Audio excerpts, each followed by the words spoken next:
We often think that getting ahead, like really building wealth, means working crazy hours, right? Staying late, grinding away at the job. But what if that's not the full picture? What if the real key isn't the time at work, but the time after work, like specifically after 5 p.m.? That's a great hook because, yeah, it really pushes back against that common idea. Yeah. And it nails what we're digging into today. Exactly. So today's deep dive is all about the insights from this best-selling book, What the Millionaire Next Door Does After 5 p.m.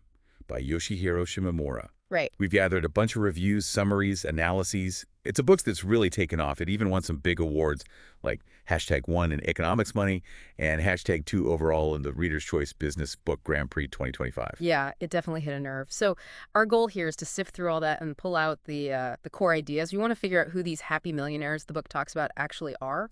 And more importantly, what are the simple things they do, the repeatable actions, especially in those after-work hours. Specifically looking at how they build relationships, build communities. So you can see what you might be able to apply. Exactly. What are the actionable takeaways for you, no matter where you're starting from? Okay, let's kick off with that definition then. Who is this millionaire next door Shimamura describes? It's not just about having a pile of cash, is it? No, definitely not. The sources make it really clear this isn't about inheriting money or, getting lucky ones. The author talks about happy millionaire. Happy millionaires, okay. Yeah. These are people who, yes, they built their own wealth, but crucially, they can also recover if things go wrong. They're resilient, and they actually genuinely enjoy their lives. It's wealth, but also well-being, control. Right. Wealth plus fulfillment. That makes sense. And the sources say they build up 3 kinds of capital, not just the financial kind. That's totally central to how they're defined. It's not just about the money that's financial capital. It's also about their skills, their knowledge, human capital. And then, maybe the most distinctive part, the value they get from their networks, their relationships, that's social capital. They work on all 3 together. Human, financial, and social capital. Okay, so if you get that trifecta, what's the payoff? What does it actually let them do? Well, according to the summaries, the big result, the thing you get from building all 3, is this deep sense of freedom. Basically being able to do what you want, when you want, with who you want, and, well, as much as you want. Wow, that level of freedom. That sounds like the real prize. Okay, let's focus on the main theme, the time after 5 p.m. Why is that time window so important? This is where the book really draws the line. It argues that the biggest difference between sort of average folks and these successful people shows up right there. That time after the normal workday, say 5 p.m. onwards, it's not just downtime for them. Well, rest is important, obviously, but their default setting isn't just, passive relaxation. They look at that time strategically. It's a key chance to actively invest. Invest in what? In themselves and in building those relationships, those networks, the things that create future opportunities, future growth. Can you give us a specific example from the book, something that really shows that choice point at 5 p.m.? Sure. Okay, so picture this. It comes up a lot in the sources. It hits 5 p.m. You've got something planned for yourself, maybe a community meetup or a time block for a side project, maybe an online class you're taking. Right, something for your own development. Exactly. But then, bam, unexpected overtime request comes from work.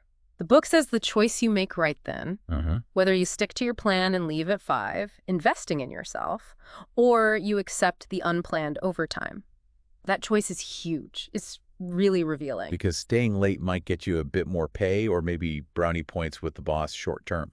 But it costs you that time you'd set aside to build something for your future. Precisely. There's this phrase they use. Today's extension line is the future.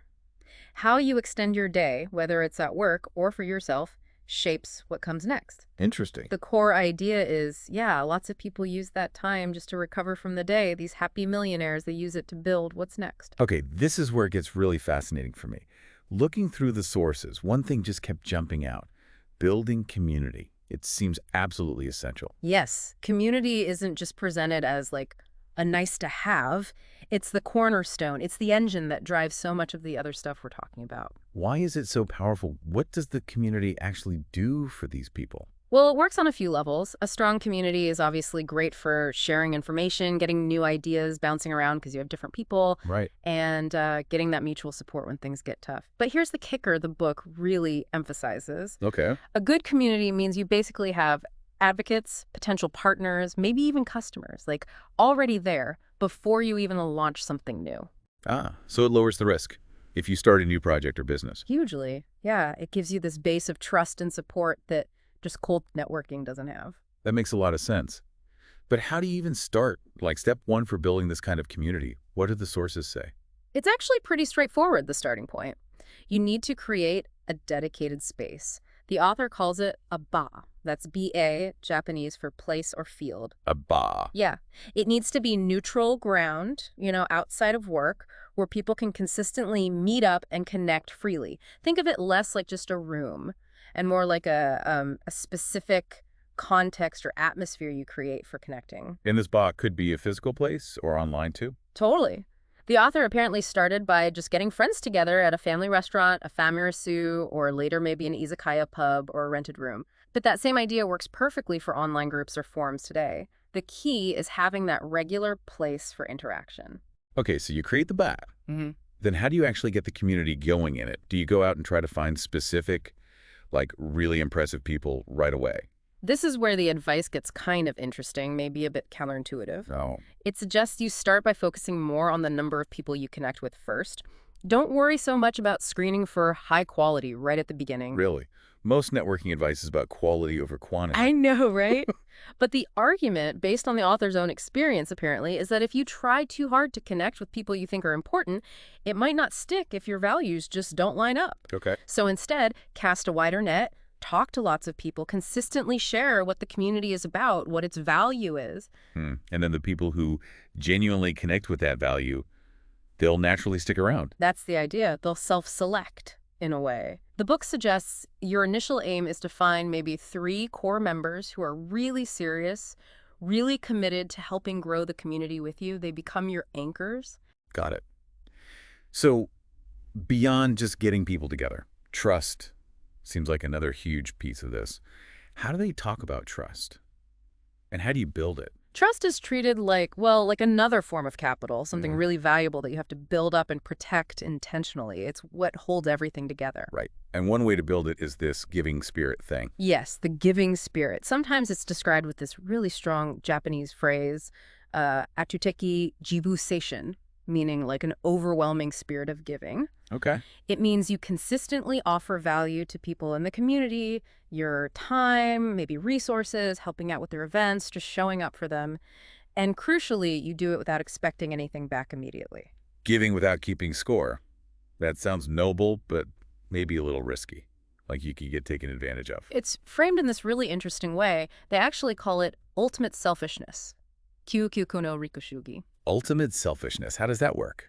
The thinking is, by focusing on giving freely first, you build up this massive bank of goodwill. You strengthen the whole ecosystem. And eventually, the value you put out there comes back to you, often in bigger ways, through the network. It's like a long-term investment in the community's health, which benefits you too. Huh.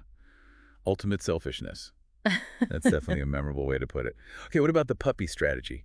That name just makes me chuckle. Yeah, the puppy strategy, or kanyu sakusen. It's called that because it's sort of about acting in a way that makes other people feel valued and, well, needed. Like how you might rely on a loyal dog and show appreciation. Okay, I'm intrigued. How does it work? The core idea is you subtly boost someone else's self-esteem. You do it by being genuine, being honest that you need their help, or maybe relying on them for something small. And then you follow up with real gratitude, real admiration for their skill or input. Can you give an example? Well, imagine you genuinely admire a specific skill someone has, or maybe something they achieved. You tell them that. And maybe you even say something like, wow, I could really use your insight on this thing related to that. You're so good at it. So you're making them feel capable and important. Exactly. The example used is like a junior employee sincerely praising their boss for something specific. It makes the boss feel needed, valued. That strengthens their relationship and makes the boss more likely to support the junior person later. It's kind of using vulnerability and appreciation together to build a stronger connection. That's actually quite smart. A subtle but powerful way to build rapport. Now, on the flip side, what's the absolute worst thing for trust in these communities? The thing you must avoid. Oh, easy. Gossip, talking badly about other people, waraguchi. The sources are really strong on this. It just demolishes trust. Yeah, I can see that. It doesn't just hurt the person being talked about. It tanks your reputation and makes the whole community feel unsafe. Praising people, thanking people, that does the exact opposite. It builds trust. Creates a positive cycle instead of a negative one. Makes sense. What about existing relationships? Is this all about building new networks after 5 p.m.? No, not at all. The book definitely emphasizes keeping those older connections alive, too. Nurturing relationships with old friends, people from school, past jobs, hobbies. That network is incredibly valuable. Why is that? Because those long-term connections offer different perspectives, different kinds of support. They ground you. It's all part of your social capital, just a different kind than the new community you might be building. Okay, so build new relationships after 5, but don't forget the network you already have. Right. Beyond community and trust, what other sort of practical habits or principles do these successful people follow? There are several, and often they're pretty simple things, but they have a big impact because they're done consistently. One core idea is just doing the obvious things, obviously. Atarimai no koto or atarimai ni yaru. Doing the obvious, like what? The main example they give is just responding quickly to messages, emails, texts, whatever. Risuponsu o hayaku suru. Really? Just being fast with replies. It sounds so basic, right? But think about it. If you're always quick to respond, you build this reputation for being reliable, for respecting other people's time. It creates a lot of trust over time. Yeah, that's true. It's amazing how often people drop the ball on that and how much it stands out when someone is responsive. What else? They also mention consistently going a bit further than just what's required. There's a phrase like working to the boiling point, fut no koru, putting in that little bit of extra effort that makes something good into something great. Going the extra mile. Kinda, yeah. Another habit is being open about your goals. When you meet people, tell them what you're trying to achieve, what you're working on. Isn't that like bragging? Not if you do it right. It's more about transparency. If people in your network know what you're aiming for, they might see connections or opportunities for you that you'd miss otherwise. It invites help and serendipity. Ah, okay. That connects back to the community being supportive. Yeah. They can only help if they know what you need help with. Exactly. And related to that, inside the community, there's this sort of investor mindset. People support each other's projects, partly out of friendship, sure, but also because they trust the person leading it. They see it as a good investment for everyone, for the community's growth. Kind of like how successful community economies work in other places. Right. It shifts it from just hanging out to actively helping each other succeed. Yeah. Are there specific kinds of interactions that are especially useful? Yes, they really highlight creating informal chat spaces, zatsudan noha, places where people from different areas can just talk, no agenda, share ideas, listen. That's often where the unexpected insights pop up. Where ideas collide. You got it. Yeah. And lastly, there's a big emphasis on intentional self-investment, being really strategic about what you learn and who you learn from. How so? It means seeking out solid information history, good quality training, reliable news sources, and also identifying specific people you admire and learning from them systematically. Finding informal mentors, you could say. Learning with real purpose. Okay. And to keep these communities working well, are there ground rules? Things they absolutely avoid. Yeah, keeping the space healthy is key. The sources stress having clear boundaries. So strict rules against using the community for stuff like MLM pitches, pushing religion, or shady money schemes. Right. No selling or proselytizing. Exactly. And serious gossip is out. Trying to form little exclusive cliques is also discouraged. The idea is for it to be more of a meritocracy based on contribution and shared values. So it's a protected space, really focused on positive growth. That seems to be the aim, yeah. Okay, let's pull this back to the listener. For you listening now, maybe becoming a millionaire isn't the #1 goal, or it feels pretty far off. How does all this stuff apply to your life, like today? That's really the most important takeaway, I think. Even if massive wealth isn't your main driver, these principles give you a kind of roadmap, a repeatable way to build a life that's more resilient, has more opportunity, and honestly is just more fulfilling. Especially now, you know, when traditional jobs might not feel as secure. Investing your own time, especially that after 5 p.m. time, into building strong connections, your social capital, that's a huge asset. It's a safety net, but also a launch pad. Yeah. It can help your career, sure, but also just your relationships generally, your sense of purpose and connection. So you're basically building your own future, one conversation, one connection after 5 p.m. at a time. That's a great way to put it.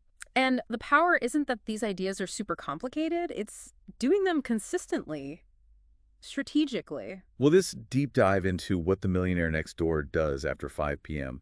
has definitely made me rethink the whole work harder at work idea.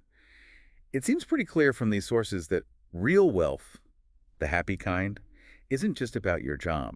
It's deeply tied to how you strategically use your time outside of work, especially for investing in yourself and, maybe most crucially, building those strong, trusting relationships and communities. Yeah, it really shifts the focus. Less about just grinding alone, more about connecting and lifting each other up. So here's a final thought for you to chew on. Think about the communities you're already in. Old friends, work groups, online forums, maybe local clubs, or even communities you might want to start. Yeah. What if you started intentionally applying just one or two of these ideas, maybe focus on that giving spirit, or try the puppy strategy, or just get really good at responding quickly, or maybe set up your own informal bell for chats? How might doing that consistently start to change things? Not just your potential for success in the traditional sense, but your overall feeling of, connection and well-being.